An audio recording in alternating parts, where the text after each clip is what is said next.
ఇంకో రకంగా రియాక్ట్ అవుతారు. సో ఇక రెండో అంశానికి వచ్చేసరికి సార్, ముఖ్యమంత్రిగానే కేజ్రీవాల్ ఎలా ఉండబోతుంది ఆప్ వ్యూహం? అంటే టెక్నికల్గా రాజ్యాంగ రీత్యా జైల్లో ఉండి ముఖ్యమంత్రి బాధ్యతలో ఉండకూడదు అని ఎక్కడ లేదు. ఏమైనా అడ్మినిస్ట్రేటివ్లీ లాజిస్టిక్స్ రీత్యా ఇబ్బందులు ఉండొచ్చు. ఎందుకంటే జైల్ మాన్యువల్స్ ఎలా ఉంటాయి, ఇప్పుడైతే ఈడీ కస్టడీలో ఉన్నాడు కనుక ఈడీ కార్యాలయంలోనే ఉంటాడు. సో కాన్ఫిడెన్షియల్ డాక్యుమెంట్స్ రావాలి, ఫైల్స్ రావాల్సి ఉంటాయి, మంత్రులతో క్యాబినెట్ సమావేశాలు పెట్టాలి, అధికారులతో సమావేశం జరపాలి, ఇవన్నీ కూడా ఉంటాయి. అందువల్ల లాజిస్టిక్స్ రీత్యా అడ్మినిస్ట్రేషన్ రీత్యా ఉండే ఛాలెంజెస్ ఉండొచ్చు, కానీ కాన్స్టిట్యూషనల్ లీగల్ ఛాలెంజ్ లేదు. అంటే ముఖ్యమంత్రి జైల్లో ఉంటే రాజీనామా చేయాలి అని.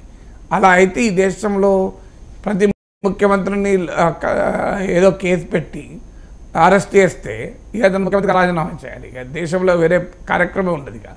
సో అందువల్ల అందుకే రాజ్యాంగ నిర్మాతలు రాజ్యాంగంలో ఆ అంశం స్పష్టత లేదు.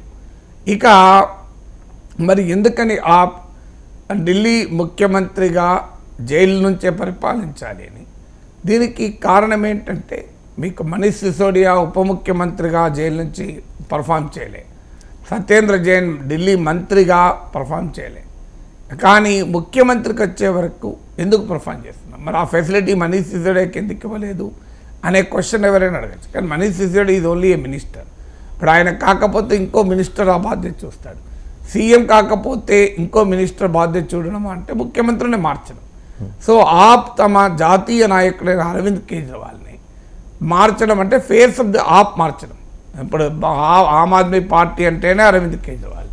సో దీని పొలిటికల్ ఇంపాక్ట్ చాలా సీరియస్గా ఉంటుంది. అంటే ఆప్ రాజకీయ అవకాశాలపైన, పొలిటికల్ ఫార్చ్యూన్స్ పైన చాలా పెద్ద ఇంపాక్ట్ ఉండే అవకాశం ఉంటుంది.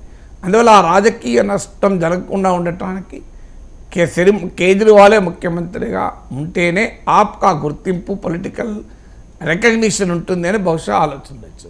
రెండవది ఏంటంటే, ఈ కేసు మొత్తము నిజం కాదు, కేజ్రీవాల్ దోషి కాదు, ఇది అంతా భారతీయ జనతా పార్టీ రాజకీయ కక్షలో భాగము అని ఆప్ చెప్పదలుచుకున్నప్పుడు, కేజ్రీవాల్ ఈల్డ్ కాకుండా సీఎంగానే ఉంటే, చూడు కేజ్రీవాల్ తప్పు చేయలేదు కనుకనే ఆయన ముఖ్యమంత్రి పదవిలో కొనసాగుతున్నాడు, ఏం చేసుకుంటే చేసుకోనియండి అనేటువంటి ఒక కౌంటర్ పొలిటికల్ నరేటివ్ను క్రియేట్ చేయడానికి కూడా ఆప్కు అవకాశం ఉంటుంది.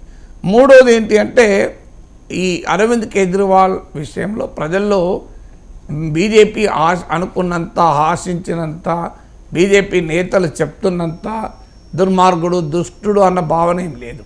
మీరు ఆప్ను విమర్శించేవారు, కేజ్రీవాల్ చేష్టలు విమర్శించేవారు కూడా కేజ్రీవాల్ విషయంలో ఇమేజ్ అంత భయంకరమైన నెగటివ్ ఇమేజ్ ఉన్నదని నేను అనుకోను. సో అందుకే ఆయన ఢిల్లీలో అంత అపూర్వమైన విజయాలు సాధిస్తున్నాడు. సో అందువల్ల సింపతి ఫ్యాక్టర్ కూడా వస్తుంది.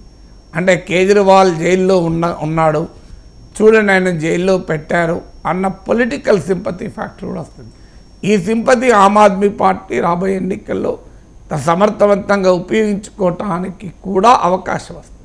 అందువల్ల ఒక రాజకీయ వ్యూహంలో భాగంగానే కేజ్రీవాలే ముఖ్యమంత్రిగా ఉంటాడు అని. ఇంకొక బహుశా ఇంకో లెఫ్టినెంట్ గవర్నర్ టేక్ యాక్షన్ అన్నది కూడా ఆ లక్ష్యం కావచ్చు. ఎందుకంటే ఇప్పుడు పార్లమెంట్ ఎన్నికలు ఉన్నాయి, ఈ పార్లమెంట్ ఎన్నికల తర్వాత ఇంకో 8-9 మంత్స్లో అసెంబ్లీ ఎన్నికలు ఉన్నాయి. అందువల్ల ఒక రకమైన పొలిటికల్ యాక్షన్ మొదలవుతుంది.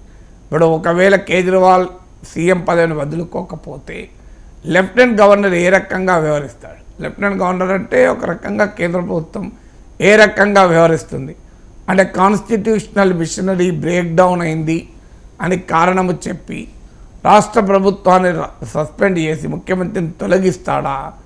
అంటే ముఖ్యమంత్రిని ఒక అధికారిని తొలగించి ఇంకో అధికారిని పెట్టడం సులభం. చీఫ్ సెక్రటరీని తొలగించి చీఫ్ సెక్రటరీ కూడా పెట్టచ్చు.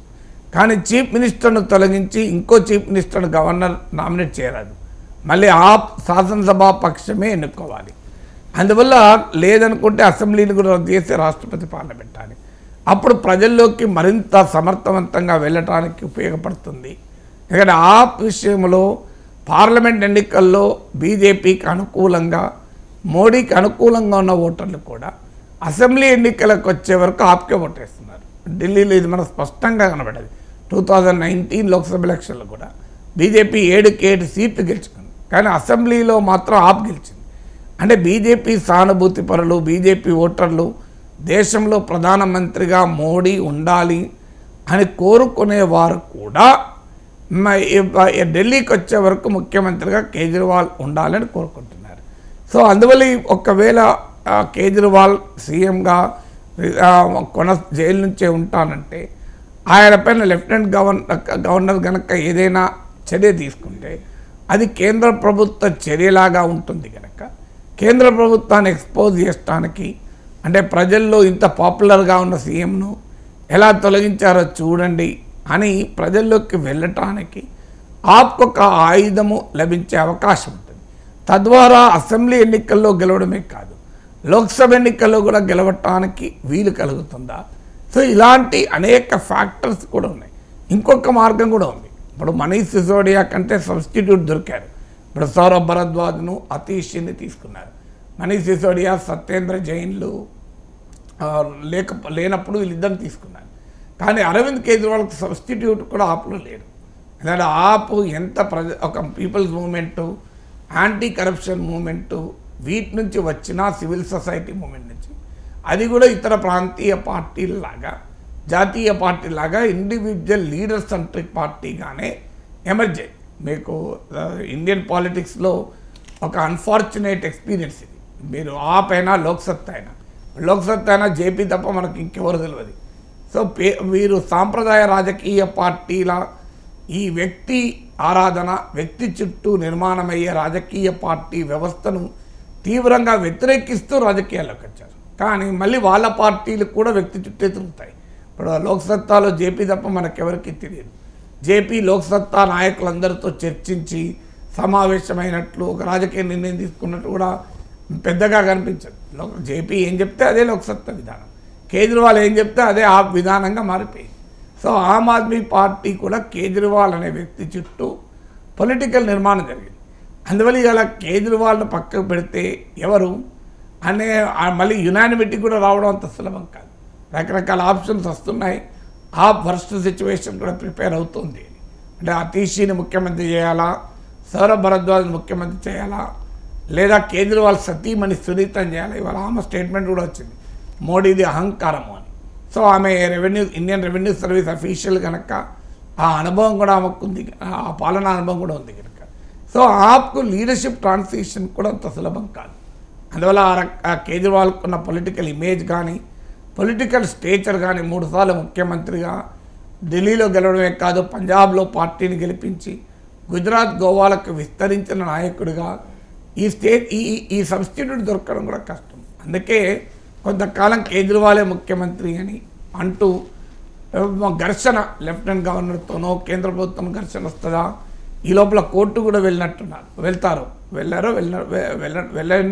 లేదో వెళ్తారు. సో అక్కడ కూడా మళ్ళీ కోర్టు ఎలా స్పందిస్తుంది? అంటే ప్రస్తుతం అయితే రాజ్యాంగంలో లేదు అని నిపుణులు చెప్తున్నారు. సో కాన్స్టిట్యూషనల్ బార్ ఏం లేదు అని. కానీ how will the court react? Day to day అడ్మినిస్ట్రేషన్లో ఛాలెంజెస్ ఏంటి? సో ఇవన్నీ కూడా ఆప్కు పొలిటికల్ సానుభూతి తేవటానికి ఉపయోగపడుతుంది కనుక బహుశా ఆప్ ఆ నిర్ణయం తీసుకొని ఉంటుంది. సరే.